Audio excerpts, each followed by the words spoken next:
pencher vers moi son oreille, et je le chanterai toute ma vie.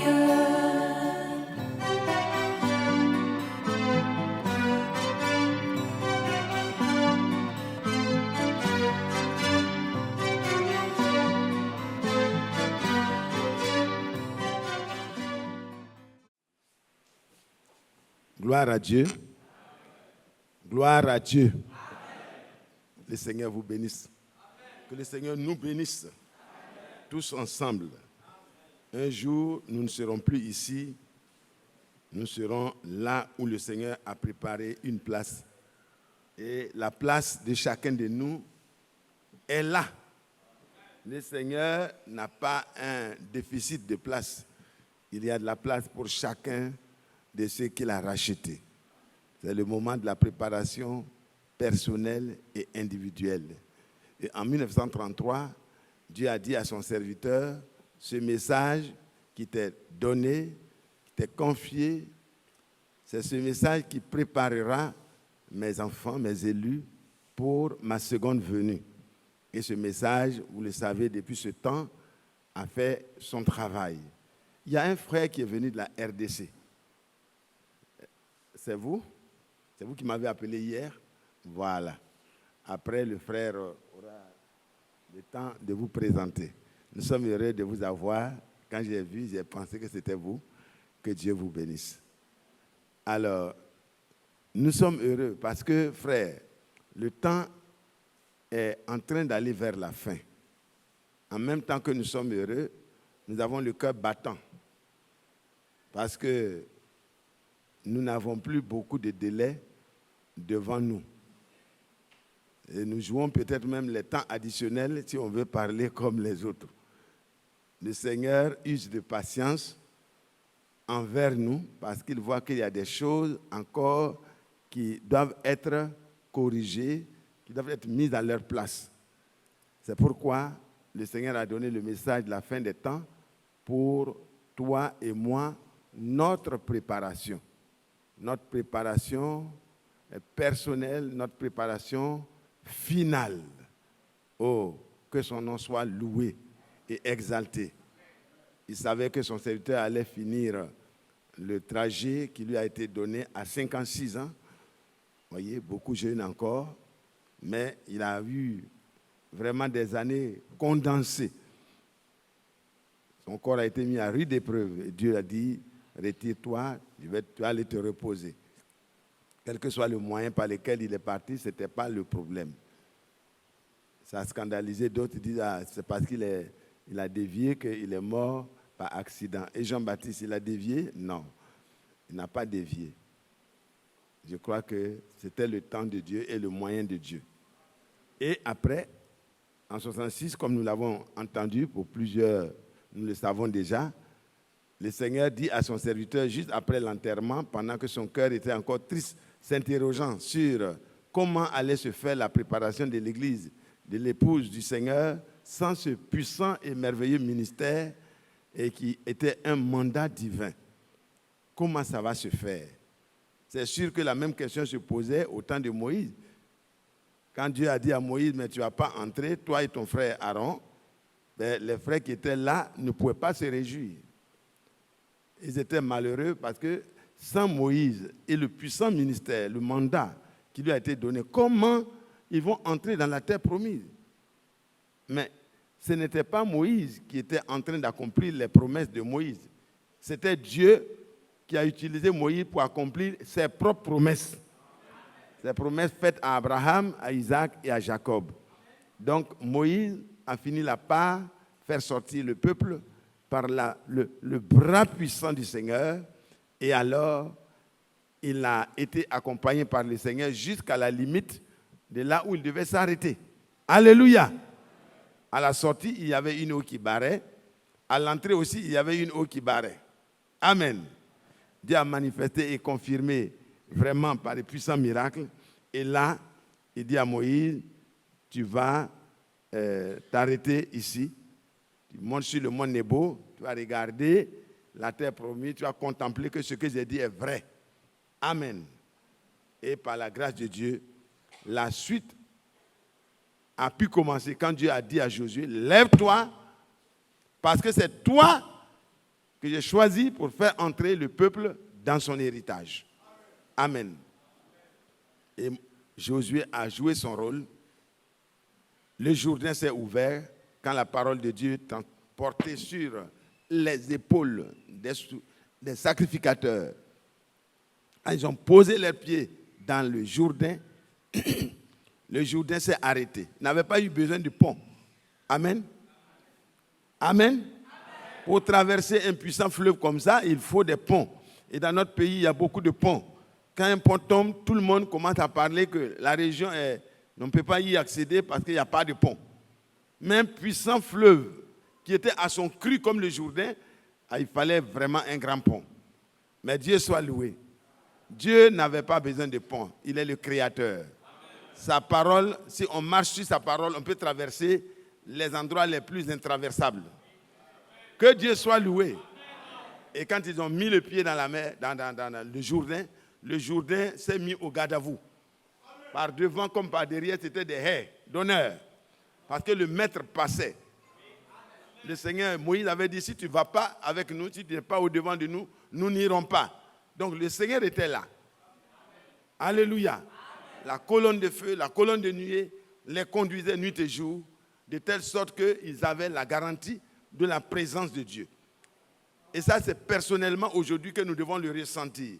Nous devons avoir la garantie de la présence de Dieu dans notre vie personnelle, de telle sorte que là où tout est impossible, si nous sommes dans la voie que le Seigneur a tracée pour nous, nous allons comprendre que c'est possible. Amen. Dieu soit loué. Amen. Dieu soit loué. Amen. Le Jourdain connaissait son maître. Même à son cru, il connaissait son maître. Le Jourdain s'est arrêté pour laisser passer le maître avec ses enfants. Et par la grâce de Dieu, les murs de Jéricho se sont inclinés respectueusement pour laisser entrer le maître. Parce qu'il était lui-même au devant. Josué a vu l'ange de l'Éternel, l'épée nue à la main. Es-tu des nôtres ou de nos ennemis? Je suis, alléluia, le chef de l'armée de l'Éternel. Je viens maintenant. Josué a compris que ce n'était pas lui qui allait ouvrir le Jourdain. Il a compris que ce n'était pas lui qui allait faire tomber les murs. Ce n'était pas lui qui allait avoir la stratégie militaire. Mais tout allait lui être inspiré par le Seigneur. Tout ce qui devait être fait sur l'inspiration directe du Seigneur. Et la vie chrétienne aussi, elle se vit sur l'inspiration de l'Esprit du Seigneur. Et toute inspiration qui vient de Dieu ne va jamais contredire les Saintes Écritures.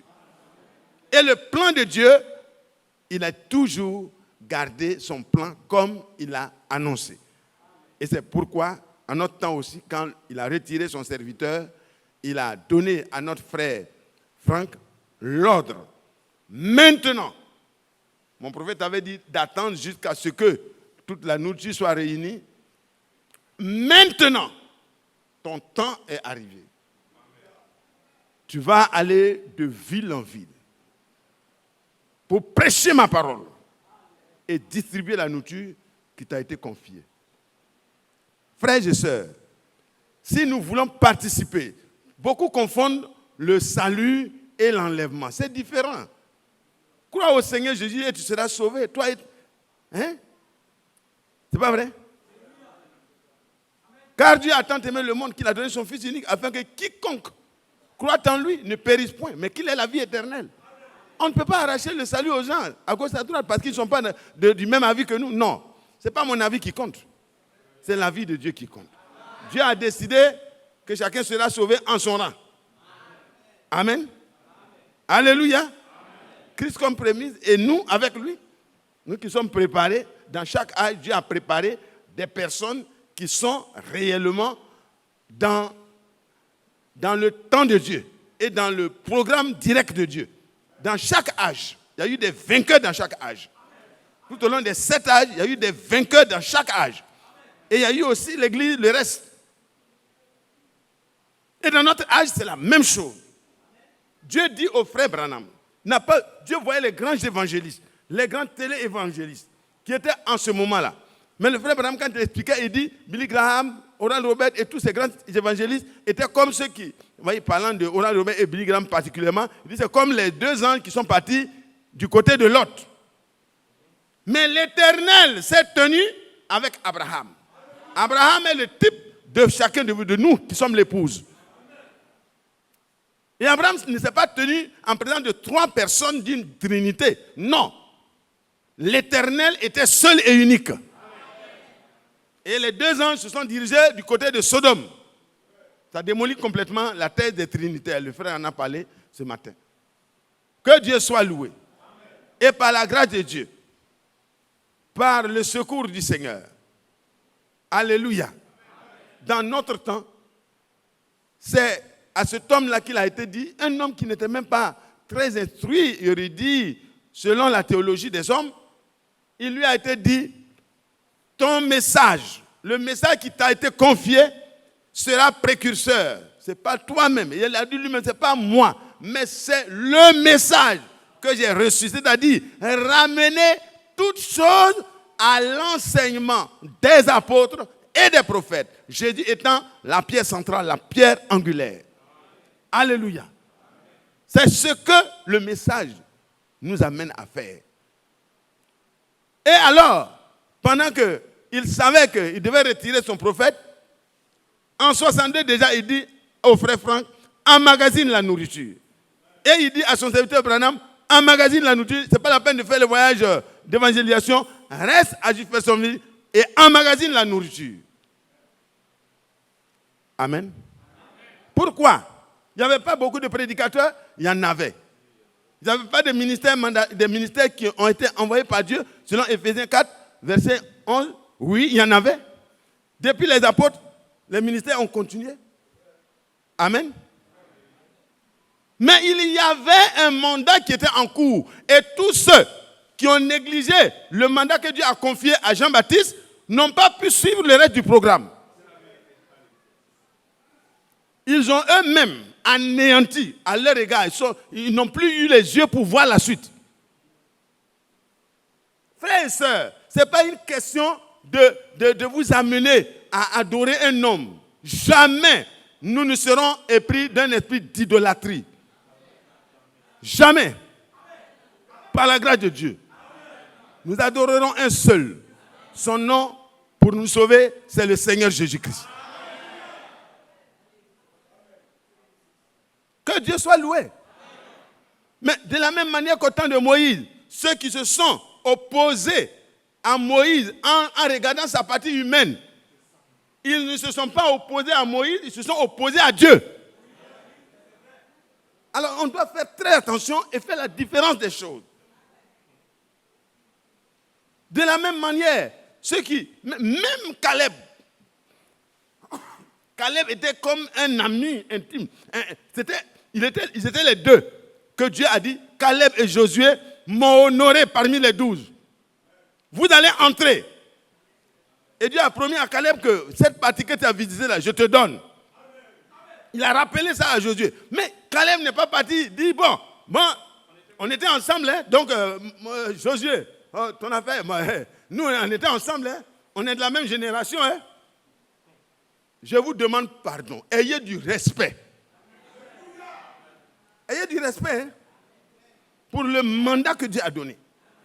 Et même parmi nous là, frères, ayez du respect pour les serviteurs de Dieu. Même s'ils sont accessibles, n'en faites pas vos copains. Ayez du respect pour eux. Pour petit Mathias là, vous pouvez ne pas avoir du respect. Mais ayez du respect pour tous les autres au moins. Vous allez comprendre, vous allez penser que je cherche du respect. Non, je ne suis même pas digne de respect. Est-ce que vous comprenez? Mais ayez du respect. Respect aux serviteurs de Dieu, c'est le frère Branham qui l'a prêché. On doit avoir un peu de crainte. Et les gens, oh Moïse, est-ce que c'est toi seul que Dieu a choisi? Tout le peuple est saint. Ça leur a coûté cher. Donc Donc Josué était choisi de manière spéciale par Dieu pour continuer, et son camarade, son collègue avec lequel Dieu avait donné la même mention, il s'est tenu à la disposition de Josué pour faire le travail. Ils ont combattu, ils ont terminé, et il a dit, bon, souviens-toi que quand on était entré pour faire la prospection et ramener le rapport, l'Éternel m'avait dit que ce lieu qu'on a visité là, il me donne. Et s'il te plaît, que tu permettes à ton serviteur de partir, il a encore de la vaillance à 80 ans. Alléluia. Il y a encore de la force, je peux aller et conquérir ces géants-là. C'était des Goliaths. Hein. C'était les fils d'Anak. Ils étaient des géants. Ils ont occupé la montagne parce qu'eux, ils peuvent monter sur la montagne facilement. Ils ont occupé les parties montagnardes. Et Josué lui a donné effectivement le feu vert parce que c'était selon la parole de Dieu. Donc, mes frères, frère Franck ne s'arroge pas le droit de corriger quoi que ce soit de frère Branham. Non. Frère Franck a un mandat divin pour l'enseignement.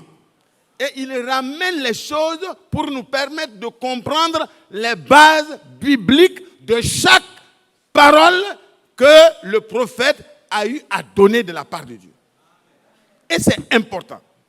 Vous voyez que quand le frère expliquait les 7 coups de tonnerre, il expliquait que les gens se basent que non, à l'ouverture des sceaux, le frère a parlé des 7 coups de tonnerre. Mais les 7 coups de tonnerre, ce n'était pas les tonnerres d'Apocalypse 10, verset 7. C'est différent. Le frère a expliqué ça clairement. Mais comme on parle de la voix du 7e ange, il n'y a pas un autre verset biblique qui parle de la voix du 7e ange par rapport à l'ange de l'église. Donc c'est pour ça que le frère, il se fonde sur ça pour parler. Et le frère Franck dit, ce verset-là a un double accomplissement. Le premier accomplissement, c'est par rapport au mystère de Dieu. Parce que Christ est la révélation du mystère de Dieu. Ça a été déjà révélé depuis le temps de Paul. Et tous les croyants savent que Dieu n'est pas dans la Trinité. Dieu est unique, c'est Christ. Amen. Il est le Dieu véritable. Amen. Et la vie éternelle. Amen. Vous pouvez lire ça dans 1 Jean 5, à partir du verset 20. Est-ce que vous voyez? Le Fils de Dieu est venu et il nous a ouvert l'intelligence pour comprendre, pour connaître le Dieu véritable. Et nous sommes dans le véritable en son Fils Jésus-Christ. Car c'est lui le Dieu véritable et la vie éternelle. Petits enfants, gardez-vous des idoles. Donc, dans la révélation, dans le ministère de Frère Branham, quand les choses se sont ouvertes et pendant que Dieu lui révélait ce qui s'est passé dans le jardin d'Éden et tous les mystères qui ont été révélés au cours de son ministère et surtout à l'ouverture des sceaux, voyez, il y a eu ces 7 tonnerres qui ont retenti avant l'ouverture des sceaux. C'était juste pour montrer que Dieu était descendu lui-même dans ce grand nuage-là, 7 anges, dans une constellation pyramidale. Et le 7e ange était particulièrement celui qui s'adressait aux frères. Et c'est de cette manière-là qu'il lui a été donné l'ordre, retourne à Jeffersonville parce que les 7 sceaux seront ouverts.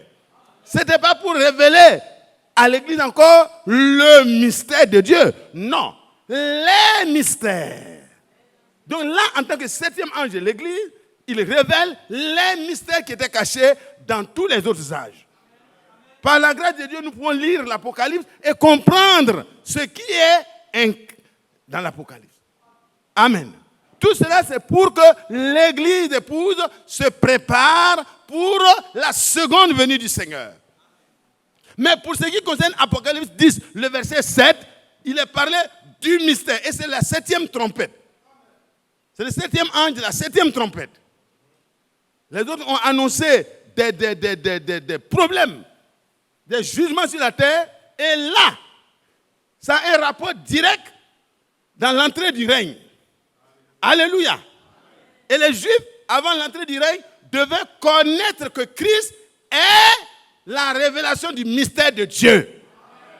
De la même manière que l'évangile nous a été ouvert, nous a été révélé, le Seigneur se tourne à travers les deux témoins et se tourne vers Israël, et les deux témoins prêchent pendant vraiment 3 ans et demi. Ils prêchent et 144 000, 12 000 de chaque tribu sortent de la confusion qui règne sur le plan religieux en Israël. Ils sortent de toute cette confusion et ils se mettent à la disposition de l'agneau. Parce qu'ils ont reconnu que c'est lui l'agneau de Dieu qui permet à eux aussi d'avoir leur péché ôté. Ils ne l'ont pas reconnu. Jean-Baptiste leur a présenté l'agneau de Dieu. Mais en tant que nation, ils n'ont pas reconnu l'agneau de Dieu. Donc Dieu ne va pas venir régner sur des gens qui ne le connaissent même pas. Donc Dieu va se révéler. Et quand ils vont avoir la révélation, ils vont se séparer, chacun dans sa tribu, ils vont pleurer. Ils vont pleurer. Par la grâce de Dieu, ils vont revenir au Seigneur en tant que nation. Mais ce n'est pas tout le monde. Il y a une élite qui est sauvée. Je veux dire qu'il y a 144 000 qui sont scellés. Et tout Israël, en tant que nation, le Seigneur s'en occupera de manière parfaite. Mais les 144 000 seront scellés d'une manière spéciale, comme vous et moi. Dans notre âge, Dieu doit nous sceller de manière spéciale. Alléluia. Alléluia. Donc c'est à l'entrée de ce millénium que on va comprendre. Vous voyez, nous ne serons pas, on sera déjà dans le millénium, dans les noces, aux noces de l'agneau là-bas. On sera aux noces. Et c'est à ce moment-là que le Seigneur se révèle à Israël. De la même manière que l'épouse des nations qui a été donnée à Joseph était au palais, pendant que Joseph se révélait à ses frères, c'est les 12, les 11 tribus, bon, lui mettait parmi. Voyez? Alors, de la même manière, le Seigneur va nous mettre au palais et il va venir se révéler à ses frères pour qu'ils sachent que le mystère de Dieu, c'est Christ. C'est à travers la prédication de ces 144 000, de ces deux témoins. Amen. Et par la grâce de Dieu, on entrera dans le millénium avec vraiment ces 144 000 et avec, on sera là, ensemble. Mais eux, ils auront reçu leur part de révélation. Sinon, ils ne vont pas être d'accord avec nous pour adorer le Seigneur Jésus-Christ. Hein. Ils ne seront pas d'accord parce qu'ils ont crucifié le Seigneur parce que pour eux, quand il dit qu'il est vraiment le Christ, c'est qu'il est Dieu. Donc, ils ne peuvent pas accepter ça.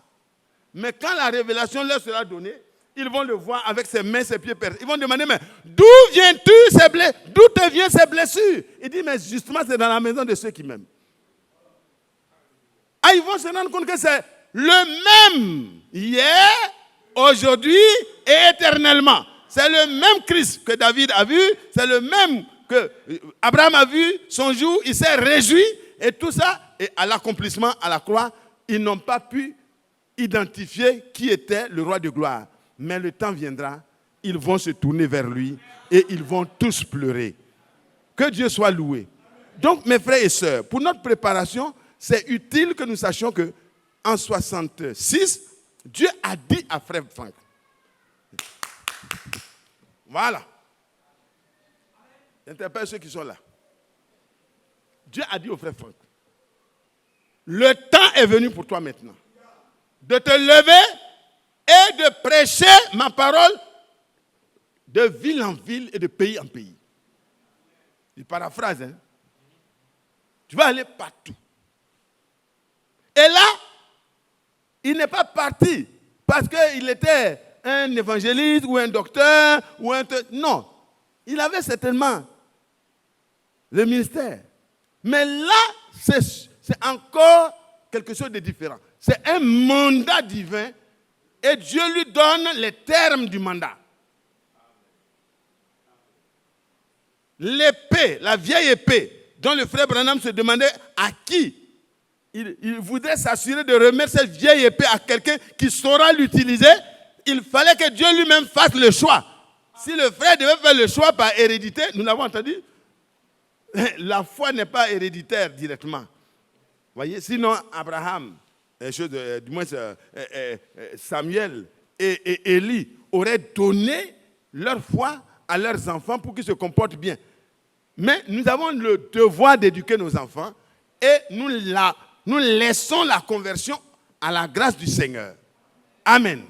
Donc, par la grâce de Dieu, le frère Branham ne pouvait pas remettre l'épée. Il dit, bon, toi, tu as été très proche de moi, prends l'épée, continue le travail. De la même manière que personne ne lui a donné l'épée, le Seigneur lui-même qui lui a donné l'épée, alors le Seigneur s'est chargé de cette transition.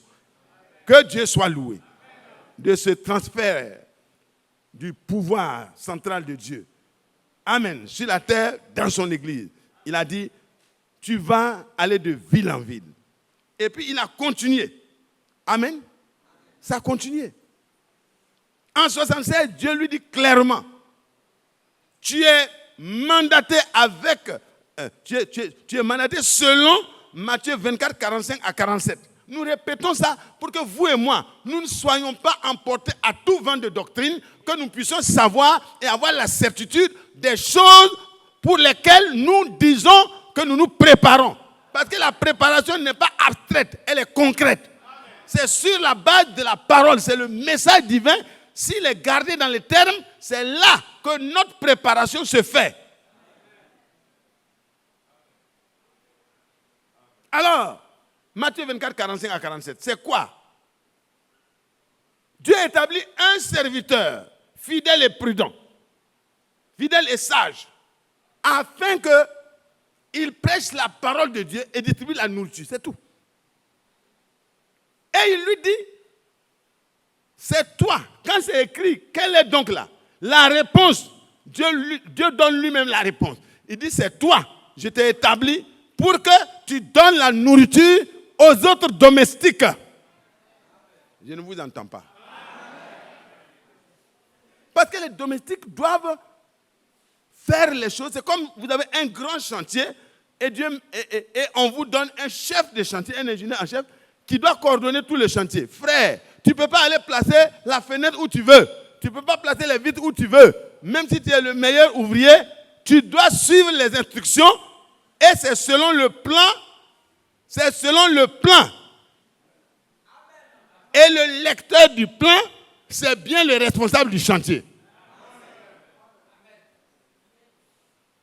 Si tu t'en vas faire les choses, le frère Branham a parlé de cet homme-là à qui on avait confié la responsabilité de l'exécution de la tâche de construire la maison et avec un plan bien précis. Et puis en tant qu'un grand ingénieur, il a trouvé des modifications qui étaient vraiment adéquates. Il a changé des positions, des emplacements et puis il a fait une modification vraiment. C'était un désordre par rapport au plan. Mais c'était beau, hein? C'était un beau bâtiment, les vitres sont là, tout brille. Le responsable, le patron, le maître d'ouvrage. Peut-être le maître d'ouvrage délégué d'abord est venu, il a engueulé. Le maître d'ouvrage personnel est venu, il dit, mais monsieur, j'ai appris qu'il y a des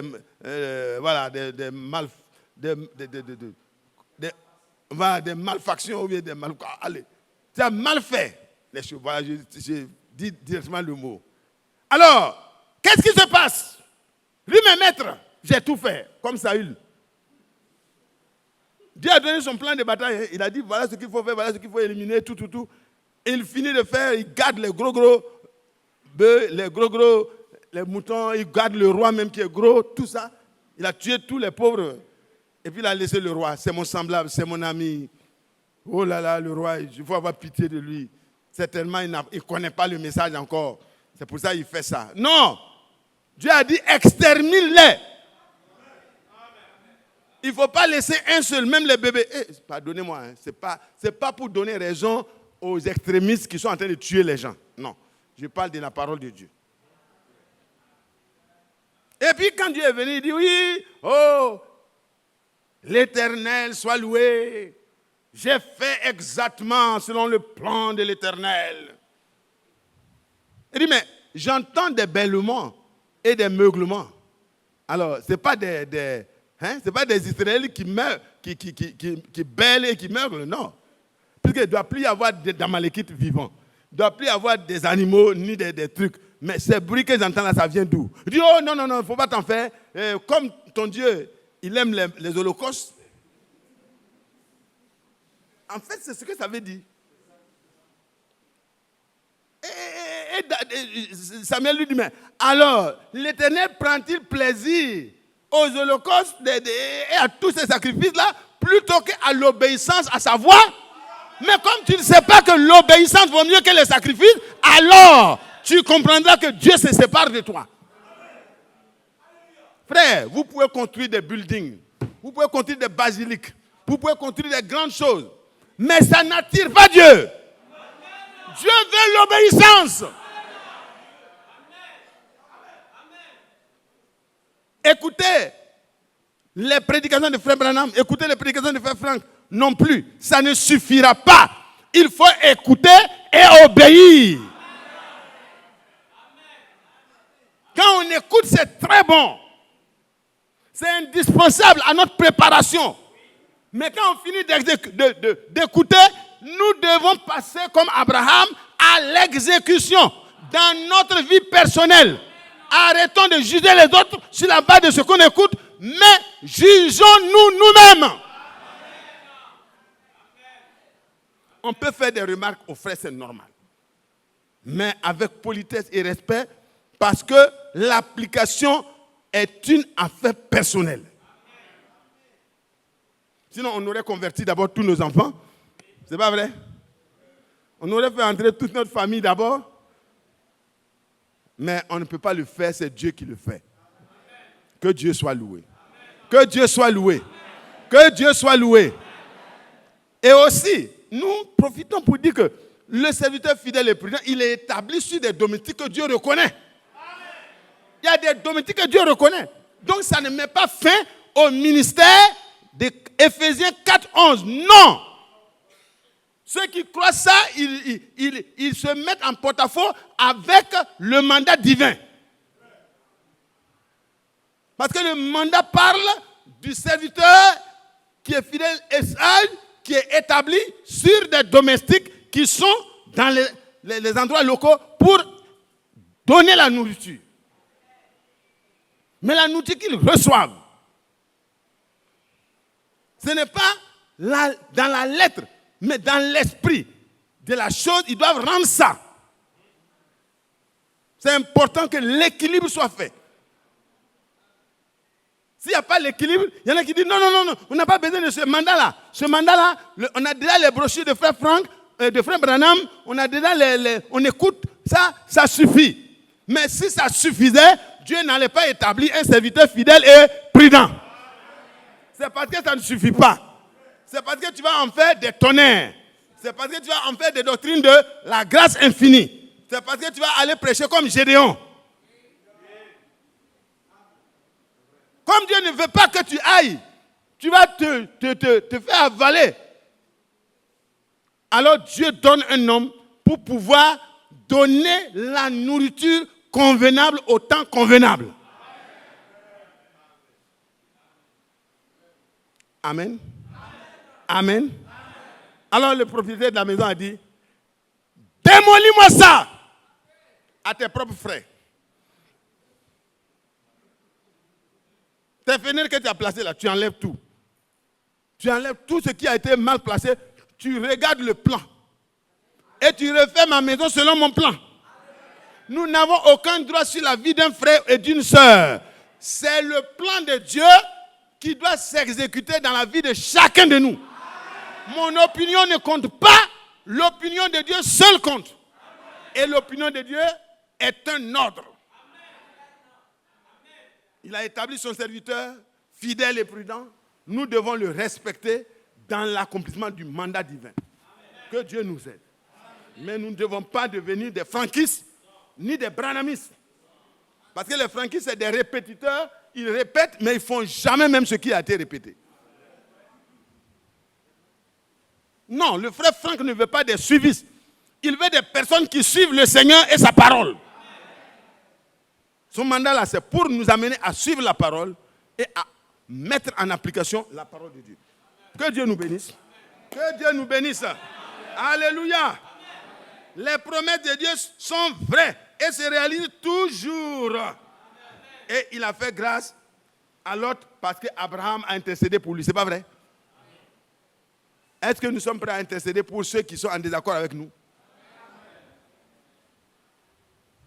Que Dieu nous aide.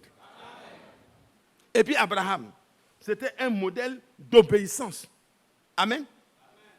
Dieu pouvait continuer à se révéler à Abraham parce que ce qu'il lui a déjà révélé là, il a mis en application.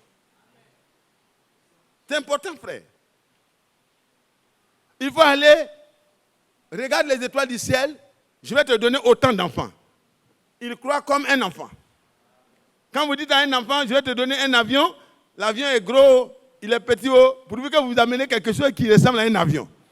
Dis, voici ton avion. Un avion, on ne le porte pas dans la main pour envoyer. Hein. Mais il y a des petits avions pour les petits enfants. L'enfant va te rappeler ça jusqu'à ce que tu lui donnes son avion. Amen. Parce qu'il croit que papa est capable. Nous devons croire que si Dieu dit une chose, il n'y a rien qui lui soit impossible. Et quand le Seigneur a fini de parler avec Abraham, Abraham a cru. Abraham a compris. Abraham s'attendait à cela. Au chapitre 17 de Genèse, le Seigneur revient encore au temps de l'accomplissement. Il met les points sur les i carrément avec Abraham. Amen. Abraham dit non, Ismaël c'est bon déjà, c'est un fils. Et il dit non, j'établirai mon alliance avec Isaac que Sarah va enfanter. Sarai à l'époque, mais transformé, le nom est devenu Sarah. Et le Seigneur vient maintenant à la maison, exactement le signe, voyez, du Messie. Il tourne le dos, il donne la même promesse. Il dit, à cette même époque, l'année prochaine, je reviendrai et Sarah aura un fils. Est-ce que Dieu ne peut pas le faire? Est-ce que si Dieu doit revenir à la même époque, il ne peut pas trouver des frères et des sœurs qui sont complètement laissés préparer par le message divin pour être vraiment des fils et des filles de Dieu arrivés à la maturité? En une seule année, Dieu ne peut pas faire ça? Je vous pose la question. Est-ce qu'en une seule année, Dieu ne peut pas te pousser à la maturité? Dieu ne peut pas débarrasser toutes les maladies de croissance qui sont en toi et moi. Est-ce que Dieu ne peut pas le faire? Dieu ne peut pas faire disparaître les maladies qui nous empêchent de devenir féconds. Dans la vie spirituelle, on n'a jamais apporté des gens au Seigneur. Mais quand le Seigneur entrera en scène dans ta vie, dans ton service, dans ta maison, dans ta famille, tu deviendras un témoignage vivant. Toi-même, tu seras un témoin et ta vie sera un témoignage et le Saint-Esprit prendra plaisir à témoigner à tes côtés. En confirmant ce que tu diras de la part du Seigneur. Et le Seigneur dit, pourquoi Sarah a-t-elle ri? Dans son cœur, le signe du Messie. Dit, avant la venue du fils mâle qui a été promis à Abraham, le signe du Messie a été manifesté. Pourquoi Sarah a-t-elle ri? Il dit, non, je n'ai pas ri. Il dit, si tu as ri. Mais Sarah, y a-t-il quelque chose qui soit trop difficile à réaliser par l'Éternel? Je vous pose la question. Fils d'Abraham, croyant comme Abraham. Qui est fils d'Abraham? C'est ceux qui ont la foi d'Abraham qui sont fils d'Abraham.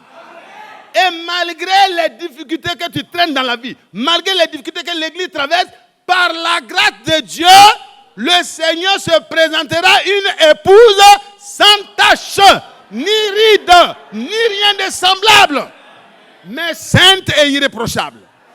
Le Seigneur le fera parce qu'il est capable. Mais au moment où Dieu parlait, Abraham était sec. Sarah était complètement... Ce n'est pas possible. Les scientifiques sont là. Tous les ovules sont morts. Tout est complètement fini. Les seins sont complètement déphasés complètement. Il n'y avait plus de possibilité d'allaiter. Parce que c'était pas bon. Ce n'était pas la bonne période. Dieu aurait choisi une meilleure période, on aurait cru. Non, Dieu a choisi la bonne période pour toi. Ta vie ne sera pas un obstacle si Dieu peut trouver seulement la collaboration de la foi. Nous sommes sauvés par grâce. Et le seul moyen, c'est la foi. Ayez foi en Dieu. Croyez Dieu. Croyons Dieu. Ce qu'il a donné comme message là, si nous commençons à laisser la correction entrer dans notre vie personnelle, au lieu de regarder les autres, mais commençons à ce que la correction rentre dans notre vie personnelle, nous serons étonnés des résultats. Et si un se trouve en déphasage, notre prière vaut mieux que notre jugement. Qui t'a établi juge? Oh, le frère parle parce qu'il ne veut pas qu'on leur parle. Non!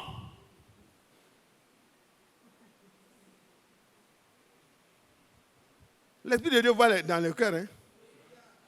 Ça, elle a pensé seulement dans son cœur. Et le Seigneur dit, mais pourquoi elle pense comme ça? Mais dans le temps de la fin, avant la seconde venue du Seigneur, avant que vraiment l'ennemi va se tenir là, il va vouloir détruire l'église pour qu'on ne puisse pas vraiment sortir. Est-ce que vous voyez? Parce que bientôt nous serons manifestés. Et il sait que ça arrive. Il sait que le ministère qui doit nous préparer a été donné depuis 1933. Dieu a parlé. Dans la suite, tout s'est réalisé. En 1963, les sceaux ont été ouverts, etc. Des grandes choses se sont accomplies. Aujourd'hui, Matthieu 24, 45 à 47 a accompli la tâche.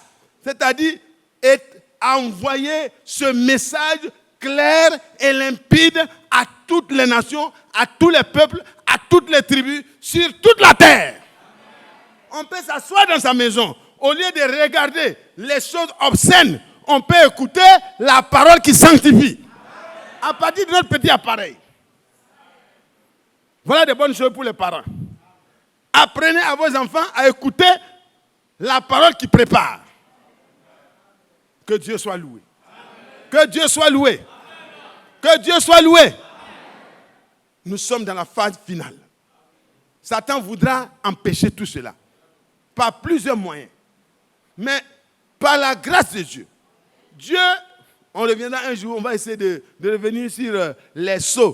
Vous voyez, comment Dieu a déployé au cours des âges de l'Église.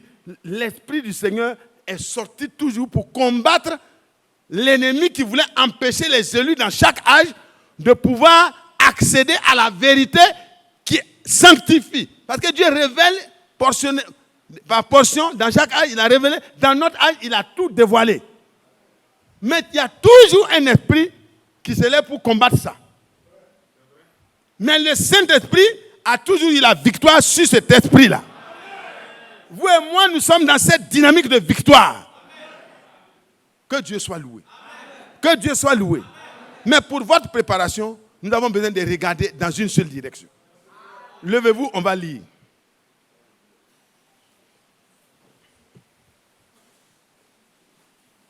Avant de lire, je demande encore aux frères de se souvenir que quand un frère ou une soeur a des enfants en âge avancé et que les enfants commencent à se comporter d'une manière difficile, ce n'est pas le moment de juger les frères et les sœurs, c'est le moment de demander la grâce de Dieu en faveur de cette famille.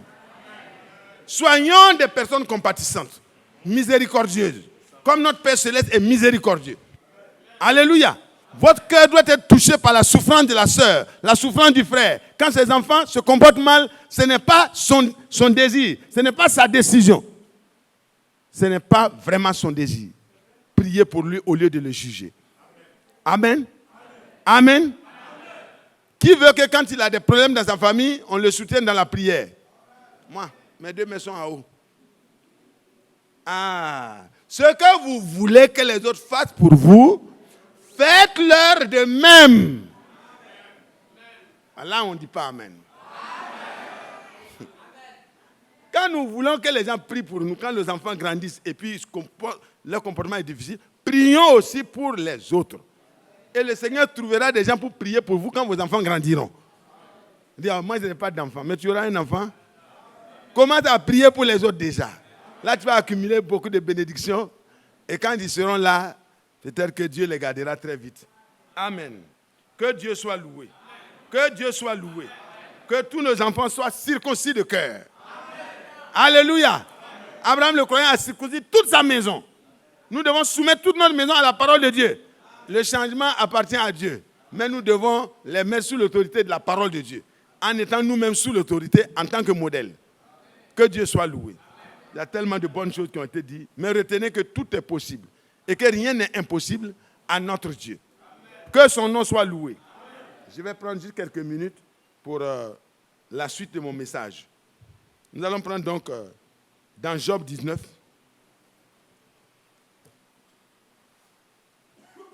Job 19.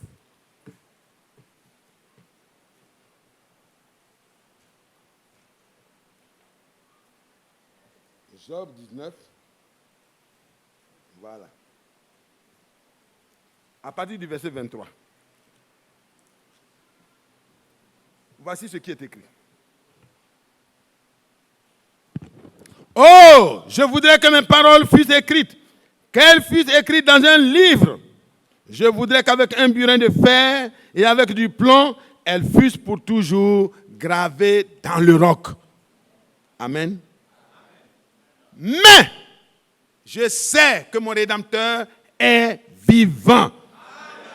Qu'il se lèvera le dernier sur la terre. Quand ma peau sera détruite, il se lèvera. Quand je n'aurai plus de chair, je verrai Dieu. Amen. Je le verrai.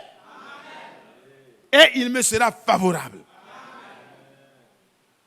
Amen. Mes yeux le verront et non ceux d'un autre. Mon âme languit d'attente. C'est comme il y a un empressement dans mon âme, dans l'attente du jour de la rédemption. Oh, que son nom soit loué. Mon âme languit d'attente au-dedans de moi. Notre Père et notre Dieu, bénis la lecture qui a été faite et bénis la suite au nom de Jésus-Christ. Amen. Veuillez vous asseoir. Pourquoi la rédemption a-t-elle une place centrale? Parce que vous savez que dès la chute, nous étions tous voués à toutes les difficultés que nous connaissons. La souffrance, les maladies, la mort. Parce que séparés de Dieu, nous ne pouvons rien faire de bon. Rien. Et le jardin d'Éden, l'entrée était fermée. Pour qu'on n'ait pas accès à la vie éternelle dans cet état misérable. L'arbre de vie était là. Donc, il fallait fermer. Mais gloire soit rendue à Dieu. Gloire soit rendue à Dieu. À cause du péché, si nous devions vivre longtemps, éternellement, mais c'est la misère la plus grande. C'est pourquoi, dans la première venue du Seigneur, ce qui était préoccupant pour lui, excusez-moi, permettez-moi. Alors, ce qui était important pour le Seigneur, ce n'était pas l'établissement du royaume. C'est pourquoi dans Apocalypse 7, 10, verset 7, quand la septième trompette va sonner, mais ça c'est l'entrée dans le règne en même temps. Les derniers éléments qui appartiennent à cela. L'église épouse sera déjà dans le ciel. Donc ça ne nous concerne pas. Mes frères, vous voyez que c'est tellement merveilleux. Le Seigneur devait d'abord, prenez Hébreu, vous allez voir rapidement. Hébreu au chapitre 9, je crois. Prenez rapidement. Et puis on va fêter un peu. Voilà. Et je parlerai. Voilà. Hébreu au chapitre 9, à partir du verset 26. Bon, voilà. Au verset 25, déjà, il dit, « Ce n'est pas pour s'offrir lui-même plusieurs fois qu'il est entré, comme le souverain sacrificateur entre chaque année dans le sanctuaire avec du sang étranger. Notre souverain sacrificateur n'est pas entré avec du sang étranger. Est-ce que tu vois? Il n'est pas entré plusieurs fois non plus. Autrement, il aurait fallu qu'il eût souffert plusieurs fois depuis la création du monde. Tandis que maintenant, suivez bien, à la fin des siècles, il a paru une seule fois Quand le Seigneur a apparu sur la terre, les anges ont chanté. D'abord, l'ange Gabriel a été envoyé pour annoncer sa venue. Marie a cru. Il a été formé. Le jour de sa naissance, c'était une grande joie dans le ciel. Mais le jour de la rédemption, oh là là, ce n'était pas la même intensité de joie. Ils ont monté quelques anges qui se réjouissaient. Un ange est venu annoncer aux bergers, voilà, dans la ville de David, il vous est né, mettez-moi ça, il vous est né un sauveur qui est le Christ, le Seigneur. C'était l'annonce. Pourquoi? Il a paru une seule fois. La première fois qu'il est apparu, c'était quoi qui était l'objectif? Quel était le but? C'était pour faire des miracles? Non. Les miracles étaient des signes qui pouvaient montrer qui il est. Mais il a apparu pour une mission. Il avait un mandat, il avait une mission. Nous lisons ça. Il a apparu à la fin des siècles une seule fois pour abolir le péché par son sacrifice. Le royaume du péché, le royaume de Satan était fait de péché et de mort. L'Éden de Satan, c'est le péché. Quand vous êtes dans les milieux sataniques, plus vous faites les mauvaises choses, plus vous êtes gradé. Quand vous êtes dans les petits problèmes d'adultère simples là, ça, tu es trop faible. Il faut être capable de coucher entre les hommes et vous êtes gradé. Il faut être capable de coucher avec les animaux. Et le diable dit que vous êtes audacieux. Mais dans le royaume de Dieu, c'est la parole de Dieu. Est-ce que vous suivez, frère? Le Seigneur a apparu une seule fois. Et vous pouvez lire dans Osée. Osée, parce qu'il y a des royaumes, il y a des empires qui se succèdent. Mais quand le Seigneur a apparu, le but final c'est d'établir son royaume. Mais avant d'établir le royaume, il doit vaincre d'abord le royaume qui était établi. Est-ce que vous suivez bien? Vous me suivez? Qui se souvient de l'histoire? Hein? Quand l'empire romain, quand l'empire de Nebuchadnezzar était arrivé à son apogée et devait finir, Dieu a dit à Daniel, interprète le songe. Peser, diviser, partager. Ça veut dire que ton royaume est pesé. Tu es trop léger pour avoir encore un royaume. Tu t'amuses avec les choses de Dieu. Belshazzar, aujourd'hui même, cette nuit même, ton royaume prendra fin. Pendant ce temps, Dieu avait donné un plan magistral. Parce que l'eau traversait, comme exactement le trône de Dieu, le fleuve qui... Mais le diable, il est fort, hein? Il a bâti des murs infranchissables. Donc, comment le royaume va venir s'établir dans son royaume? Mais c'est mal compté sur Dieu. Ils ont détourné le fleuve. Ils ont ouvert. Dieu leur a donné une intelligence. Pendant que lui, il était en train de festoyer là, les gens étaient en train de détourner le cours du fleuve. Et quand ils ont fini de détourner le cours du fleuve, ils n'ont pas eu besoin de monter, ils sont passés en bas. Et pendant qu'ils étaient là, ils regardent où l'ennemi va venir, ils voient les flèches, ça tombe. La sentinelle tombe, les autres tombent. Et eux tous, ils sont tombés. Les murs sont restés, mais les gardiens des murs sont tombés. Les Médo-Perses sont rentrés, Darius est rentré. Et c'est comme ça. Quand notre Seigneur est venu, le premier acte qu'il devait faire, lisez ça. Je les racheterai de la puissance du séjour des morts et je les délivrerai de la mort. Ô mort, où est ta peste? Séjour des morts, où est ta destruction? Alléluia. Donc le problème du péché qui est établi dans ta vie là, c'est ça qui est le premier ennemi à vaincre. Dans ta vie à moi, dans ma vie à moi.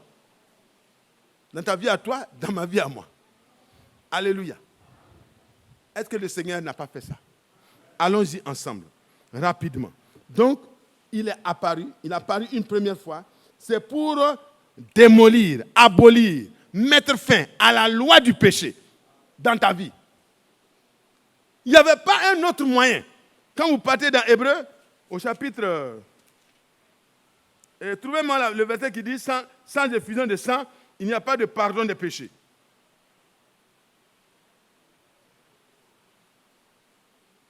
Sans effusion de sang, il n'y a pas de pardon des péchés. Trouvez-moi ça rapidement.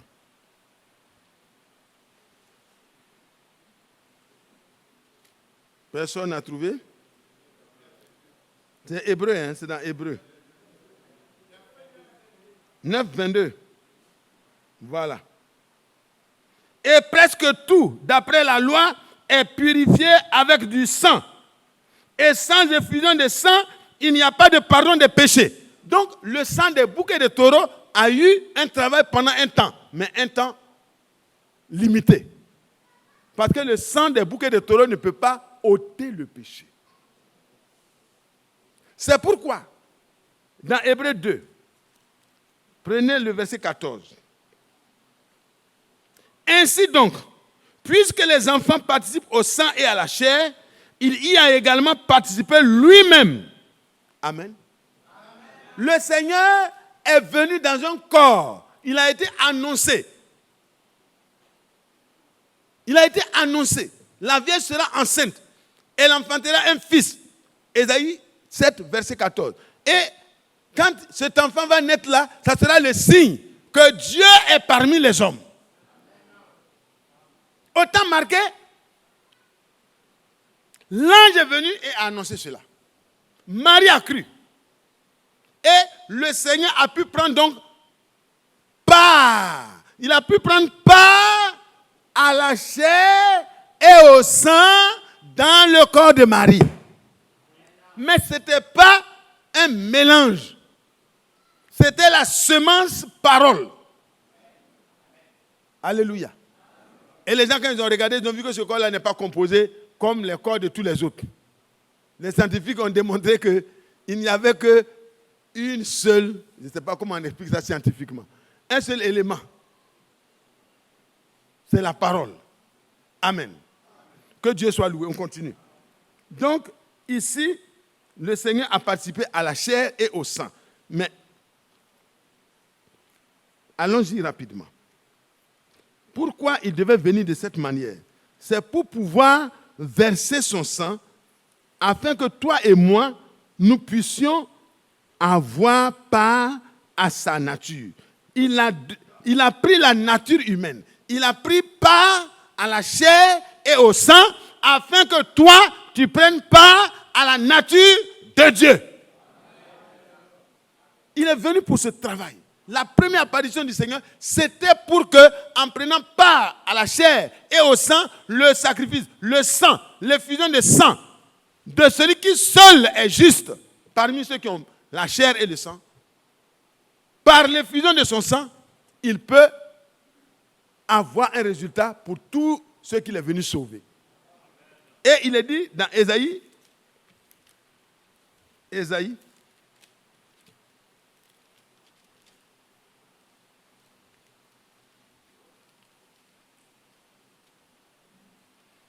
au chapitre 35, Ésaïe 35,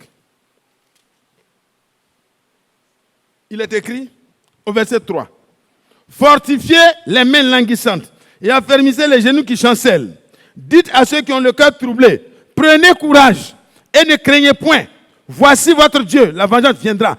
Il viendra lui-même, la rétribution de Dieu. Il viendra lui-même et vous sauvera. » Quand il va venir, ce n'était pas le règne d'abord. Il est venu nous sauver d'un empire dominant. Il n'est pas venu pour établir son règne pour le moment. Parce qu'il ne peut pas établir son règne sur des sujets qui sont mortels, qui sont atteints par le virus du péché. Il faut qu'il nettoie le virus. Il faut qu'il nettoie la puissance du péché en toi et moi. Pour que par sa mort, il puisse quoi? Anéantir. Hébreux 2, verset 14. Il rend impuissant celui qui utilisait l'arme de la mort. Et la mort est mortelle et dangereuse à cause du péché. Mais gloire soit rendue à Dieu. Par Jésus-Christ, Dieu te donne la victoire sur le péché. Qui est heureux? Nous sommes heureux parce que ce n'est pas une affaire de groupe. C'est une affaire individuelle. Je peux avoir des lacunes. Beaucoup de choses peuvent ne pas être encore comme il faut. Mais je dois me réjouir de la rédemption. Parce que dans la rédemption, il y a les effets. Même mes imperfections, Dieu a pris ça en compte pour faire disparaître ça. Continuons. Il viendra lui-même et vous sauvera. Et qu'est-ce qui va faire qu'on va reconnaître c'est lui qui est venu?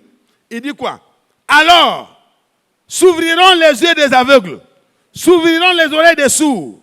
Alors le boiteux sautera comme un cerf, et la langue du muet éclatera d'allégresse. Alléluia. Et alors Dieu va pouvoir établir son règne plus tard. Que Dieu soit loué. Et quand les gens sont partis vers Jean-Baptiste pour savoir, est-ce que c'est toi, ou bien devons-nous en attendre un autre? Est-ce que c'est toi vraiment le Christ? Est-ce que c'est ce qui a été promis là? Es-tu celui qui est promis? Jean-Baptiste sait que Christ est le Dieu d'Israël dans un corps de chair. Il a demandé, est-ce que c'est toi que je suis venu préparer ton arrivée là? Est-ce que c'est bien toi? Il dit, allez dire au prophète. Dites à Jean-Baptiste, les aveugles voient. Les oreilles des sourds sont ouvertes, ils entendent. La langue du muet est déliée, le muet parle. Les boiteux sautent. Et la bonne nouvelle, les morts ressuscitent. Et la bonne nouvelle est prêchée aux pauvres. Et heureux celui pour qui ce ne serait pas une occasion de pute, de chute. Et quand ils sont allés rapporter les paroles bibliques, c'est-à-dire ce qui va être le signe que c'est lui-même qui est là, alors Jean-Baptiste était, vous pouvez dire comme Simeon, oh, maintenant mon Seigneur, tu peux me prendre avec toi, parce que j'ai pu présenter correctement celui qui devait venir. Je t'ai présenté, je t'ai reconnu, et je suis heureux de l'avoir fait correctement. Mais qu'est-ce qu'il avait eu comme tâche? Il devait présenter le Messie au peuple. Prenez Matthieu. Matthieu. Pourquoi c'est si important? Parce que c'était l'accomplissement. Matthieu 1. Mais c'est Luc. Matthieu 1, oui. Matthieu 1. Excusez-moi. Non. C'est Luc.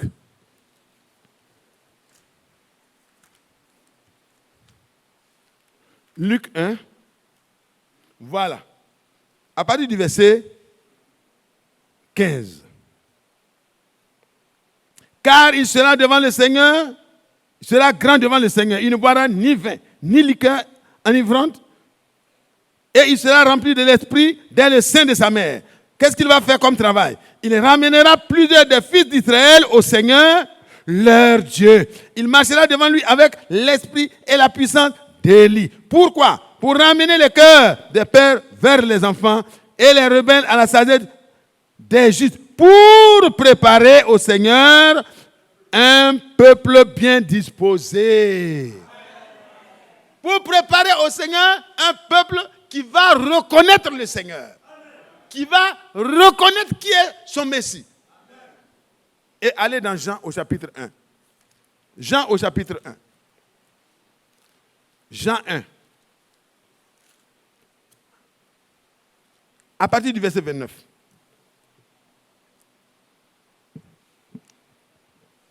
Bon, on va prendre le verset 24. Ceux qui avaient été envoyés étaient des pharisiens. Il lui dit, fit cette question. Pourquoi donc baptises-tu? Si tu n'es pas le Christ, ni Élie, ni le prophète. Jean leur répondit, moi je baptise d'eau au milieu de vous. Mais au milieu de vous du moins, il y a quelqu'un que vous ne connaissez pas, qui vient après moi. Est-ce que vous voyez? Donc tout était planifié par Dieu. Quelqu'un que vous ne connaissez pas, mais que vous devez connaître. Je suis venu vous le dévoiler. Alors, moi je vous baptise d'eau, mais au milieu de vous, il y a quelqu'un que vous ne connaissez pas, qui vient après moi.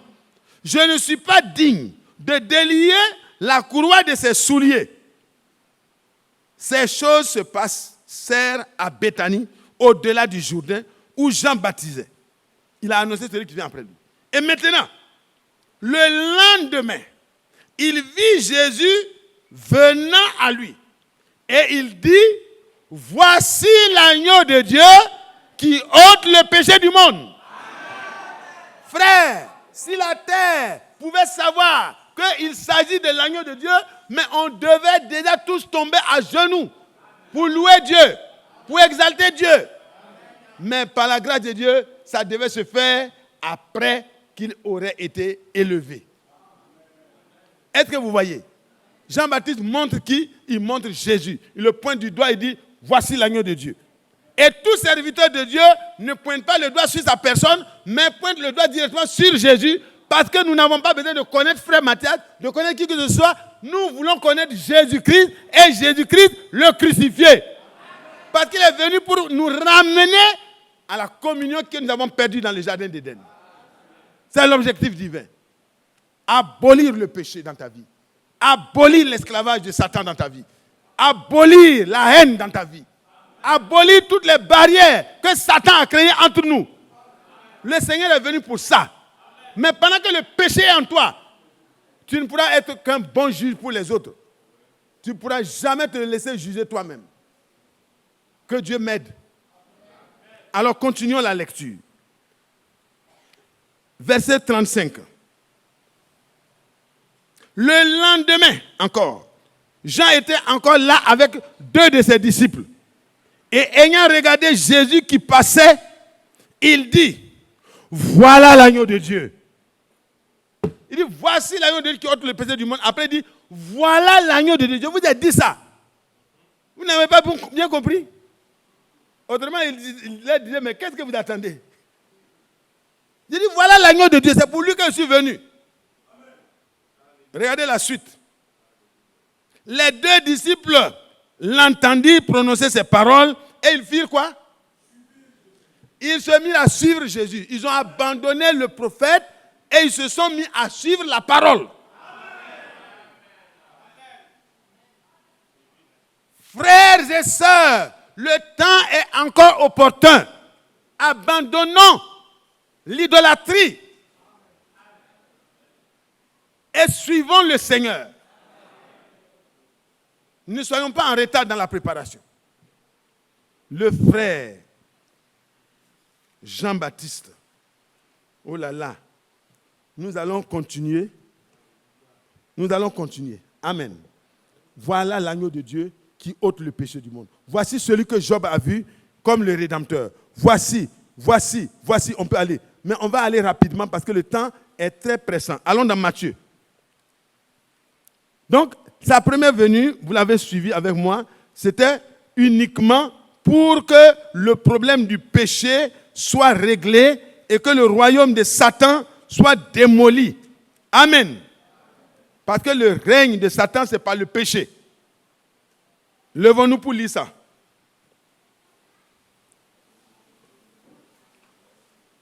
Levons-nous pour lire ça. Matthieu 27. À partir du verset 51. Verset 50 d'abord. Jésus poussa de nouveau un cri et rendit l'esprit. Et voici, le voile du temple se déchira en 2, depuis le haut jusqu'en bas. La terre trembla, les rochers se fendirent, les sépulcres s'ouvrirent, et plusieurs corps des saints qui étaient morts ressuscitèrent. Alléluia. Amen. Qu'est-ce que le Seigneur avait promis dans Osée? Je vais vous délivrer du royaume de la mort. Amen. Tout ce qu'il dit, il a le pouvoir de l'accomplir. Amen. Et ici, la terre tremble, les rochers se fendirent, les sépulcres s'ouvrirent, et plusieurs corps des saints qui étaient morts ressuscitèrent, étant sortis des sépulcres après la résurrection. Parce qu'il est le premier-né d'entre les morts. Il devait sortir après seulement. Alléluia. Étant sortis des sépulcres après la résurrection de Jésus-Christ, ils entrèrent dans la ville sainte et apparurent à un grand nombre de personnes. Que Dieu soit loué. Veuillez vous asseoir. Le centenier qui était, et ceux qui étaient avec lui, pour garder Jésus pour qu'il ne ressuscite pas, pour garder Jésus pour que l'empereur, le puissant empereur, dont l'établissement du règne met fin à tous les empires, mais il commence par démolir d'abord l'empire du péché. Comment pouvait-on empêcher Jésus de triompher? Ce n'était pas possible. Et c'est eux qui vont faire les frais. Le centenier et ceux qui étaient avec lui pour garder Jésus, ayant vu le grand tremblement de terre et ceux qui venaient d'arriver, furent saisis d'une grande frayeur et ils dirent, assurément, cet homme était le Fils de Dieu. Et assurément, cet homme est véritablement le Fils de Dieu. Alors, mes bien-aimés, quand nous partons dans Hébreux, au chapitre 9, nous allons détecter quelques éléments de ce qui s'est passé.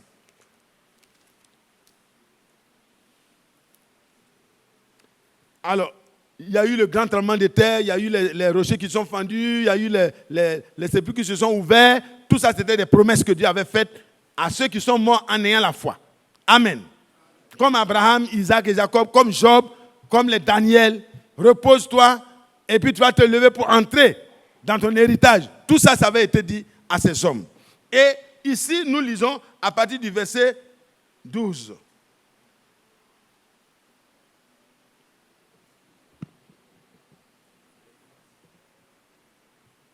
Bon, verset 11. Mais Christ est venu comme souverain sacrificateur des biens à venir. Il a traversé le tabernacle plus grand et plus parfait, qui n'est pas construit de main d'homme, c'est-à-dire qui n'est pas de cette création. Il est entré quoi? Une fois pour toutes dans le lieu très saint. Suivez bien. Non avec le sang des boucs et des taureaux, mais avec son propre sang. Ayant obtenu, vous lisez avec moi, non? Ayant obtenu un rachat éternel. Est-ce qu'on est heureux? Qui croit qu'il a été racheté? Moi, je suis concerné par ce rachat. C'est pourquoi je me tiens humblement dans ce rachat-là et que je ne juge plus les autres. Je dois me tenir là et me juger moi-même chaque jour pour voir si ma vie est conforme à ce qui a été fait pour moi. Frères et sœurs, tremblons, parce que notre rédemption n'a pas été acquise avec le sang des boucs et des taureaux, mais avec le sang de l'agneau de Dieu. L'agneau de Dieu est entré en scène. Il a ôté ton péché. Il a été immolé. Et à cause de toi et moi, la réconciliation a été faite par le sang de Jésus-Christ. Continuons pour voir les bénéfices de ce rachat. Nous sommes à quel chapitre? Voilà. 12, 13. Car si le sang des taureaux et des boucs et la cendre d'une vache répandue sur ceux qui sont souillés sanctifie et procure la pureté de la chair, combien plus le sang de Christ qui par un esprit éternel s'est offert lui-même sans tâche à Dieu, purifiera-t-il, voyez, votre conscience des œuvres mortes afin que vous serviez le Dieu vivant. Amen. Est-ce que vous voyez? Le sang de Christ qui s'est offert permet à chacun de vous et moi d'être purifié des œuvres mortes des ténèbres. Qui croit que cela est vrai? Parce que c'est par la foi qu'on reçoit cela. Nous parlons de nos enfants. Nous voulons qu'ils soient circoncis dans leur cœur. Mais vous et moi, nous devons en faire l'expérience personnelle d'abord. Que Dieu soit loué. Prenons le chapitre 10, le verset 14. Car par une seule offrande, il a amené à la perfection pour toujours ceux qui sont sanctifiés. Est-ce que vous êtes d'accord? Que Dieu nous bénisse. Notre perfection est déjà atteinte. Le sacrifice de Jésus-Christ ne peut pas échouer dans ta vie. La rédemption de Jésus-Christ n'est pas une rédemption imparfaite. C'est une rédemption parfaite. Et la perfection que ça nous amène, c'est une perfection définitive. Mais maintenant, pendant que tu marches avec la parole te purifie. La parole te corrige. La parole te sanctifie. La parole t'amène au niveau auquel Dieu t'a prédestiné. Parce que dans la prédestination, tu as été choisi pour être saint et irréprochable. Éphésiens 1, verset 3, 4, 5, vous pouvez lire. Il nous a choisis. Ce n'est pas nous qui l'avons choisi. Regardez votre voisin, s'il somnole, dites-lui du courage. Vous êtes responsable de votre voisin. Hein? Regardez votre voisin. Oh, du courage. Pèlerin, bon courage. Pèlerin, bon courage. Alléluia. Amen. Alléluia. Amen. Et voici l'alliance que je ferai avec eux. Après ce jour, dit le Seigneur, je mettrai mes lois dans leur cœur. C'est-à-dire, Dieu va établir d'abord son royaume dans nos cœurs. Et ensuite, il va établir son royaume sur la terre. On peut prier, oh, que ton royaume vienne. Mais il doit régner d'abord sur chacun de nous individuellement. Là où il n'y aura plus de péché. Oh, que Dieu soit loué. Et je les écrirai dans leur esprit. Il ajoute, je ne me souviendrai plus de leurs péchés ni de leurs iniquités. Or, là où il y a pardon des péchés, il n'y a plus d'offrande pour le péché. Que Dieu soit loué. Allons-y dans Galates 3. Galates 3. Oh là là, regardez ce qui a été fait ce jour-là au Calvaire. Quand il est entré une fois pour toutes dans le lieu saint pour être offert. Regardez ce qui est arrivé. Au verset 13. Christ, par son sacrifice, nous a rachetés de la malédiction de la loi. Je veux que tous ceux qui ont entendu disent Amen. Amen. Bon, on va parler quelque chose de personnel. Chacun qui croit n'a qu'à dire Christ m'a racheté de la malédiction de la loi. Du fait que je ne peux pas accomplir toute la loi, alors que la parole de Dieu dit maudit est quiconque n'accomplira pas toutes les paroles de cette loi. C'est-à-dire que tu accomplis 9 et puis tu transgresses 1, tu es transgressé envers toute la loi. Alors, personne, Romains 3, ne peut se revendiquer une capacité d'être juste devant Dieu. Tous sont pervertis et rejetés. Mais le Seigneur est venu pour vous et moi qui sommes des incapables. Alors, répétons. Christ m'a racheté de la malédiction de la loi, étant devenu malédiction pour moi. Car il est écrit, maudit est quiconque est pendu au bois. Mais afin que tu ne personnalises pas le salut pour toi seul, on va reprendre ce qui est écrit. Donc quand tu lis ce qui est écrit là, il faut savoir que ton frère aussi est concerné. Et celui que Christ a racheté, tu n'as pas le droit de les ramener dans l'esclavage. On va reprendre. Christ nous a racheté de la malédiction de la loi. Étant devenu malédiction pour nous. Car il est écrit, maudit est quiconque est pendu au bois. Pourquoi? Pourquoi il a été pendu au bois? Afin que la malédiction, non, la malédiction est du passé déjà. Afin que la bénédiction d'Abraham, bon reprenons, afin que la bénédiction d'Abraham est pour nous les païens, son accomplissement